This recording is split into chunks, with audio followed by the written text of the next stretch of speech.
You're doing a Social Security consultative examination for the patient's disability application, and you discover a serious medical problem. What should you do? Hello, I'm John Foster, and I'm a medical doctor who does Social Security exams.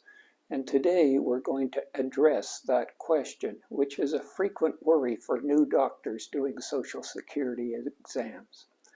As usual, everything I say will be my own opinions based on my study and experience, and not the official policy or procedure of the Social Security Administration.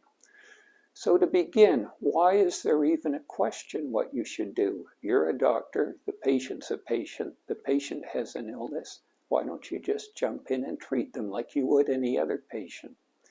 Well, the reason is that you're in a rather unique situation doing Social Security examinations. Namely, you are not the patient's treating physician. There is no doctor-patient relationship. In fact, it's best to think of your job as being Social Security's physician, not the patient's. Because you're not the patient's treating physician, you do not provide them diagnoses, you don't order tests, you don't prescribe medication or treatment, and you don't arrange for follow-up care. And that serves well in probably 95 to 98% of the cases.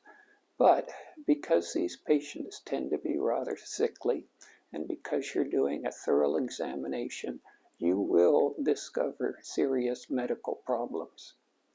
I'm not talking about problems the patient is already aware of and receiving treatment for.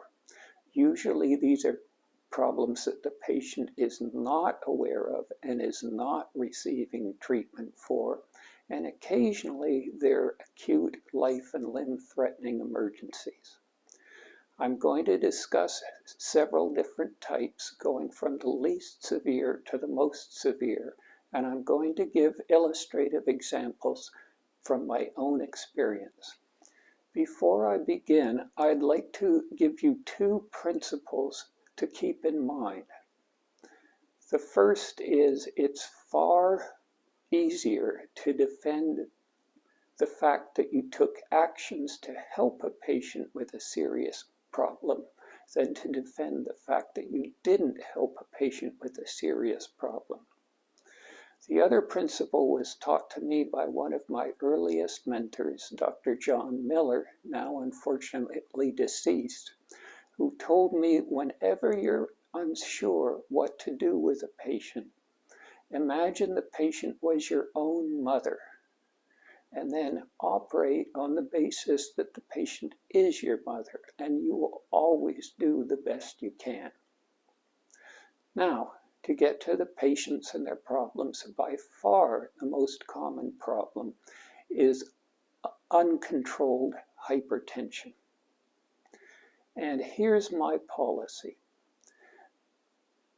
My medical assistant takes the blood pressure of everybody who comes in, and she's instructed that if the patient has severe hypertension, which I defined as a systolic of over 180 millimeters of mercury or a diastolic over 110, to let the patient know what their blood pressure is and that it's very high, and they should contact their treating physician in the next week.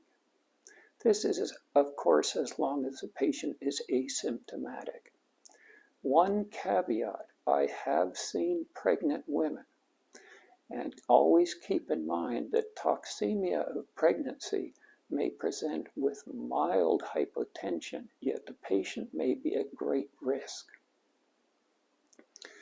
Now, let's get into more acute situations, going from the least severe to the most severe.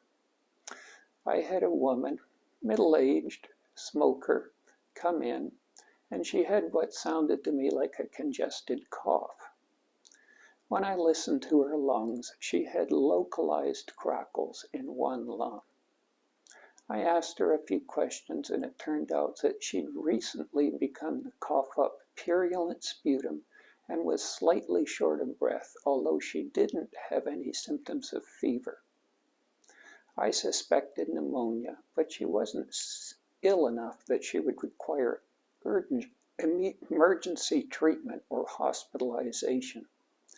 I therefore informed her that I thought she had an infection in her lung and recommended that she go to an urgent care center within 24 hours.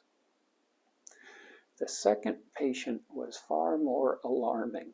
I had a man in his early 50s who was claiming disability because of a number of orthopedic problems.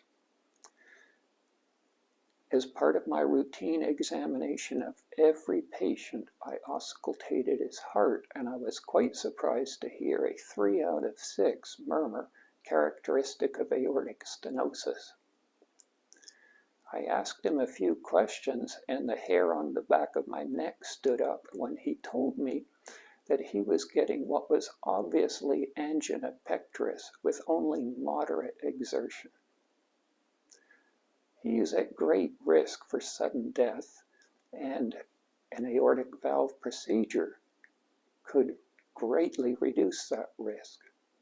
So I told him I thought he had a problem with his aortic valve and that he should contact his physician in the coming week, and I wrote down the name of the condition, aortic stenosis, on a piece of paper and gave it to him.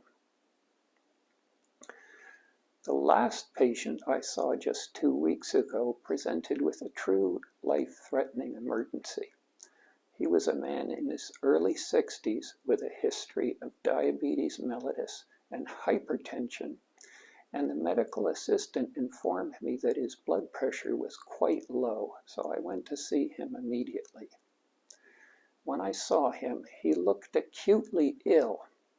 He told me that since that morning he'd been feeling weak and he was having chest pain. I listened to his heart. He had a rapid, irregular heartbeat. I could not feel the radial pulse in either arm. His lungs were clear and his abdomen was soft. It appeared that he was in rapid atrial fibrillation and he was hypotensive and having acute chest pain, and he needed cardioversion. The office where I see these patients has no monitoring or resuscitative equipment whatsoever. So I had the medical assistant call 911, and I sat with the patient until the paramedics arrived. Of course, the minute the paramedics walked into the door, the patient went back into sinus rhythm and felt much better. So these are the various types of problems that you'll encounter, from the most common and least severe to the least common and most severe. One other problem I'd like to mention is psychiatric emergencies. I haven't had one yet. I've heard of other physicians who've had, but I've had several patients who, although they weren't presenting for psychiatric disability, were clearly severely depressed, and I was worried about them, so I asked about suicidal ideation. Luckily, none of them had it, but if any of them had, I would have arranged for them to receive the care they needed as well.